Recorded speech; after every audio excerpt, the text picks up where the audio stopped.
Bonjour les lovers, c'est Kéliane de Lovatia et on se retrouve pour une toute nouvelle vidéo.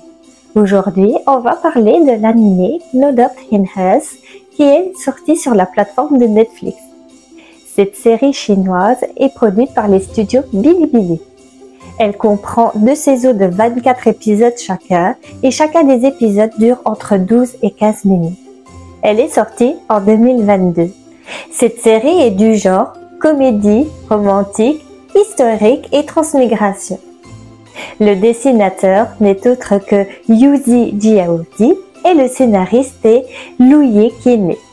Elle est conseillée pour les plus de 13 ans. Dachen est un empire où l'empereur Xiao Jinyun règle les différents problèmes et conflits de son peuple. Il doit aussi choisir une liste de concubines pour son harem, le but étant d'avoir un héritier. Shuyo, plutôt douée à l'épée et au combat, est l'impératrice, mais celle-ci n'est pas du tout considérée comme telle par l'empereur qui ne lui fait pas confiance ou par les autres membres de la famille royale. Elle préfère laisser faire ses devoirs par la concubine préférée de sa majesté, dite la favorite. L'empereur vient chercher Shu pour aller voir l'impératrice douairière Zhao Shu. Shu étant détestée par cette dernière, elle cherche un prétexte pour éviter d'y aller.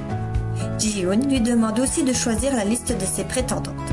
Shu propose alors que l'empereur choisisse lui-même ses concubines. Ji-Yoon s'énerve et plaque Shu contre un rocher. Celle-ci se défend en le repoussant, mais voulant le retenir, tombe avec lui dans le bassin. En reprenant connaissance, nos deux compères remarquent qu'ils ont échangé de corps. Elle devenant l'empereur, on le remarque car il a des yeux oranges, et lui devenant l'impératrice, elle a des yeux bleus.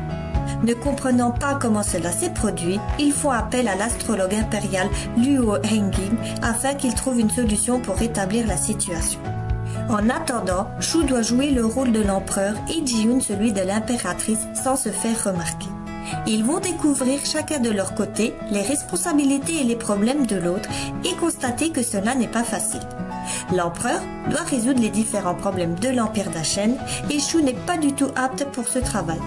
Ji-Yoon, quant à lui, découvre comment sa femme est vraiment détestée par l'impératrice douairière, sa mère, et que la favorite lui met plein de bâtons dans les roues. Ainsi, nos deux héros vont comprendre ce que ressent l'un et l'autre, mais arriveront-ils à retrouver leur corps respectif?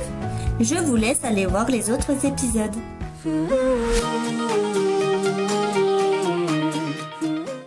Mon avis pour cette série est qu'elle est pleine d'humour et que l'on s'attache à tous les personnages. Les dessins sont bien faits et colorés. J'apprécie vraiment les décors qui sont bien détaillés. On s'y croirait vraiment. Il y a un mélange entre l'ancienne époque et la moderne. Par exemple, quand les conseillers du roi se battent en version versus façon console pendant le mandat, cela apporte un brin d'humour. Cette série comporte 2 saisons, mais il existe aussi une version manga où il y a 173 chapitres. D'un côté, il y a le protocole très strict de l'Empire Dachen et de l'autre des personnages drôles et amusants qui font que l'on ne s'ennuie pas un seul moment pendant ce manga. Je lui attribue donc la note de 19 sur 20. Je ne ferai pas de vidéo pendant les vacances scolaires, donc on se retrouve l'année prochaine, mais j'ai plein d'autres séries à vous faire découvrir. J'espère que vous avez passé un bon moment et on se retrouve donc l'année prochaine. Passez de très bonnes fêtes de fin d'année et on se dit à plus tard. Bye bye les lovers.